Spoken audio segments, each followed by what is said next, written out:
Meron nakita ko lang, nakita ko sa TikTok. Ewan ko nakita niyo na rin to. Sa TikTok, may nagsabi na on April 24th or 22nd or 24th. Kasi parang nagtanong siya sa Google. Yan yung Google, si Siri, tapos yun yung isa, Alexa. Alexa, what will happen in the Philippines in 2025?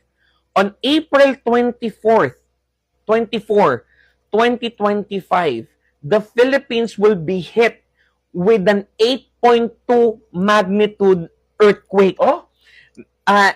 And yun ang magiging dahilan kung bakit puputok ang Bulkang Taal tsaka Bulkang Mayon. Ito yun, ha? April 24. April 22 or 24, 2025. Ulitin ko, nasa TikTok, on April 24 or 22, 2025, the Philippines will be shocked by a 8.2 magnitude or 8.4 magnitude earthquake that will lead na mag-erupt o yung eruption ng Mayon tsaka Taal.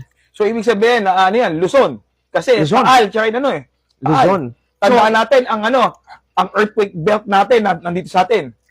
Andito sa Luzon. Especially nasa Marikina. Marikina, ayun, direct yun, hanggang doon sa hanggang Laguna. South. Hanggang south, Oh my God. So, yun yung mga parang, sana hindi totoo. Sana hindi totoo. Sana hindi totoo kasi, ang dami. Ayan, April 22 po, 4:00, sabi ni Ems, April 22, 4:05 a.m. Yan mismo yun.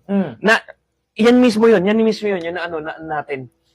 Nakakapraning, bro. So, hindi namin hindi amin na prediction para sa mga ibang nanonood na ngayon lang.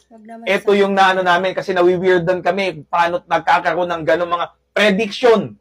Prediction sa sana huwag naman mangyari. Sana, bro, kasi alam mo yun, hindi siya biro. Hindi biro. Hindi biro yung kasi particular date, oras, tapos yung magnitude and the time. And ito yung nakakaano. Surprisingly, hindi Pinoy ang nagtanong. Amerikano.